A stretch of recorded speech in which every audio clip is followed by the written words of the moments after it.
truth is often far more complicated than the legends we've come to accept. Wasichu ia sintehla. The Lakota phrase, "white man speaks with a forked tongue," has long symbolized deception, a duality of speech that hides true intentions. For centuries, indigenous tribes have used this phrase to describe the broken promises made by those who sought to take their land, their freedom, and their very way of life. Today, however, we embark on a journey not to speak of lies, but to unravel the raw, brutal truth told by a man who lived through one of the most infamous battles in American history. Rain in the Face, the fearless Lakota warrior whose name has echoed through time as a symbol of resistance and resilience. Rain in the Face wasn't just another warrior, he was a man who stood face to face with history itself at the Battle of the Little Bighorn. The conflict, often remembered as Custer's last stand, has been shrouded in myth and legend for nearly 150 years. But what if everything you've been taught about that fateful day was a lie? What if the heroic image of General Custer leading his men bravely into battle was far from the truth? What if, instead, we were to hear from someone who stood on the front lines, who witnessed the chaos, the bloodshed, and the fear up close? In this episode, we dig deep into the untold story of Rain in the Face, a warrior whose testimony will challenge the very fabric of the narrative you've grown up with. His words, raw and unapologetic, will peel back the layers of legend and reveal a side of the battle few are willing to acknowledge. Brace yourself for a bone-chilling account that will disturb the myths and unsettle the comfort of a familiar story. Today we walk alongside Rain in the Face as he reveals what really happened on that blood-soaked day at Little Bighorn. Rain in the Face, born in 1835, was no ordinary man. As a Hunkpapa Lakota, he carried the warrior's spirit in his veins. His reputation as a fierce fighter preceded him, but what truly set him apart was a personal vendetta, a bitter grudge that would shape the events of that infamous battle. It wasn't just the Custer brothers' involvement in the military campaigns against his people, it was personal, particularly with Tom Custer. 2 years before the battle, Tom had humiliated Rain in the Face by arresting and shackling him like a common criminal at Fort Abraham Lincoln. Rain was not the type to forget such an insult. He vowed that one day he would have his revenge, and that revenge would come in the form of ripping out Tom Custer's heart. Fast forward to June 25, 1876, the day that would forever etch Rain in the Face's name into history. The battle began like many others, with soldiers marching confidently toward what they assumed would be a decisive victory. After all, they were the U.S. Army, well-armed and well-trained.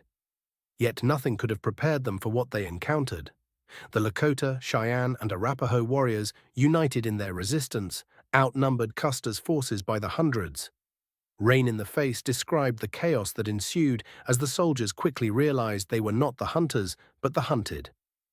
They weren't heroes with sabers drawn, Rain in the Face recounted in one of his interviews many years later. They fought with guns, but many of their weapons failed. Some soldiers didn't even have time to fire before they were overwhelmed. The romanticized version of the battle, often portrayed in books and movies, painted the soldiers as brave men fighting to the last. But Rain's account revealed a different story, one where panic replaced courage, and fear spread like wildfire through the ranks of Custer's men. As the battle raged on, Rain in the Face kept his eyes fixed on one man, Tom Custer. In the heat of battle, their eyes met. For a moment, Tom recognized the warrior who had sworn vengeance against him, but by then it was too late. In a swift move, Rain in the Face shot Tom down, leaping from his horse to finish what he had promised years earlier. With his knife in hand, he cut out Tom Custer's heart, an act of revenge that would become the stuff of legend, feared and reviled by those who heard of it. For Rain in the Face, however, it was a matter of honor. While the brutality of this act has been debated and condemned over the years, it's important to remember that this was a different time, a different reality. For the Lakota, honor and revenge were intertwined with survival. This was not just a personal vendetta, it was a symbolic gesture in a war that was about more than land or power.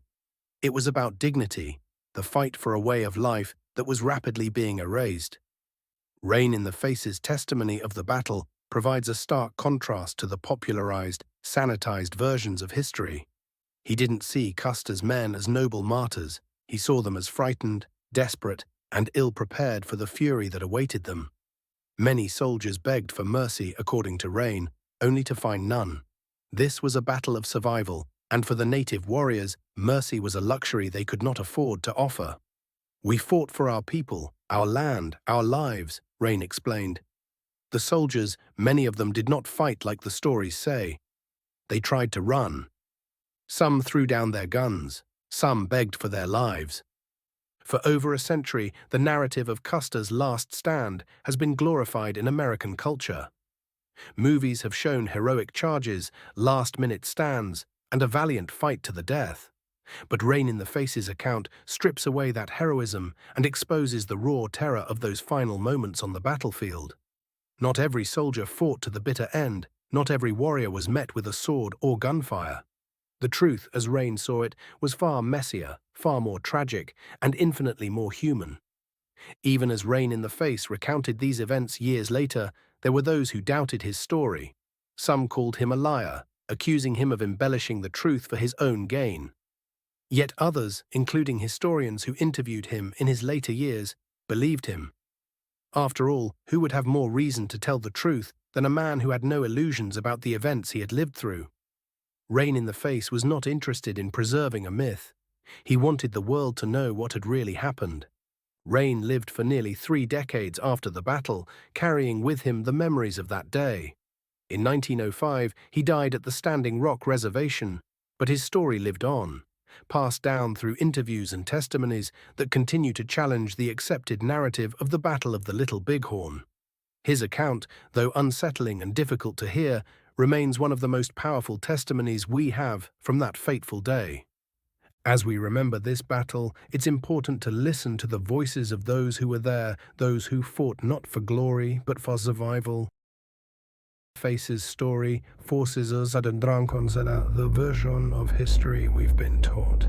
It reminds us that the truth is often far more complicated than the legends we've come to accept. Thank you for watching EyeRich History. Please subscribe for more deep dives into the untold stories of history, where we challenge the myths and seek out the truths hidden beneath the surface.